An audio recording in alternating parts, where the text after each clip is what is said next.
ACS Kwarta Extravaganza. Narito na ang inyong pagkakataong manalo ng limpat-limpat na papremyo mula sa ACS Kwarta Extravaganza.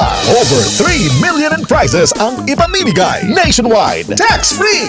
Kada linggo, simula Setyembre, may tsansang magbagi ng cash at gift bags mula sa ACS Manufacturing Corporation at sa RMN at IFM stations nationwide. Para sumali, isulat lamang sa isang malinis na papel ang inyong pangalan, address, contact number at pirmahan. Kasama ang proof of purchase mula sa Pride Detergent, Star Wax Floor Wax, White Rose Kojic and Papaya Soap, Charm Fabric Conditioner, Shield Bath Soap, Smart Dishwashing Liquid and Paste, at Unique Toothpaste. Ilakip ito sa isang white envelope. Isulat sa labas ang promo title ACS Kwarta Extravaganza, ang pangalan ng produktong ginamit, ang promo week, at RMN o IFM station na inyong sasalian. The more entries you send, the bigger chances of winning. Deadline for submission of weekly entries is every Friday, 5 p.m. of the promo week.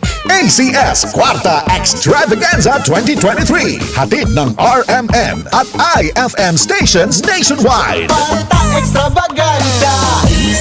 See posters and print ads for details. For more information, visit facebook.com/ACS Kwarta Extravaganza and rmn.ph. Promo period is from September 16 to December 16, 2023. Per DOH, FDA, CCH, UHSRR permit number 0753, series of 2023.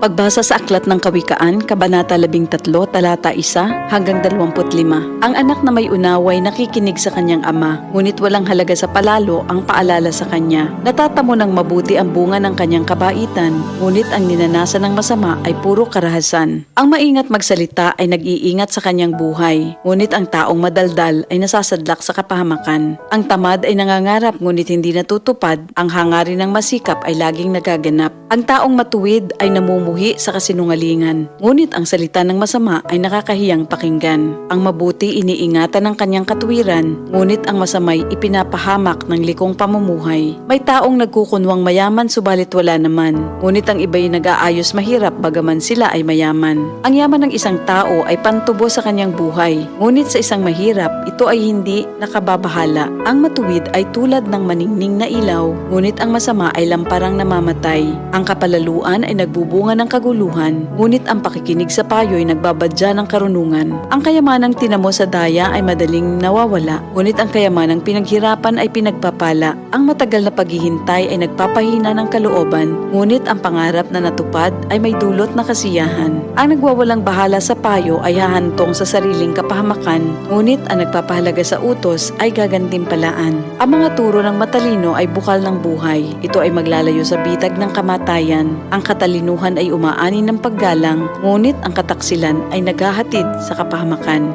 Ang katalinuhan ng isang tao ay nakikita sa kanyang gawa. Sa kilos ay nakikilala ang taong walang unawa. Ang masamang tagapagbalita ay lumilikha ng kaguluhan, ngunit ang mabuting tagapamagitan ay lumulutas ng alitan. Kahihiyan ng kasasadlakan ng hindi nakikinig sa saway, ngunit ang tumatanggap ng payo ay mag-aani ng karangalan. Ang pangarap na natupad ay may dulot na ligaya, ngunit ayaw iwan ng masama ang kasamaan niya. Ang nakikisama sa may unawa ay magiging matalino, ngunit ang kasama ng mangmang ay masusuong sa gulo. Ang hinaharap ng masama ay kahirapan sa buhay, ngunit sagana ang pagpapalang sa matuwid ay naghihintay. Ang matuwid ay nag-iiwan ng pamana hanggang sa kaapu-apuhan, at sa matuwid na uuwi ang naipon ng isang makasalanan. Ang bukid ng mahihirap may pangakong kasaganaan, ngunit ito'y nasasayang dahil sa kawalan ng katarungan. Mapagmahal na magulang, anak ay dinidisiplina. Anak na di napapalo, di mahal ng magulang. Ang matuwid ay sagana sa lahat ng kailangan, ngunit ang masama ay palagi namang nagkukulang.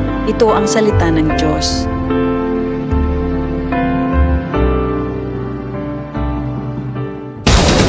RMN sa Metro Manila, DZXN. Radyo Trabaho, DZXN. ang tunay na gabay sa hanap buhay. Time, Unang radyo, unang balita. Sport.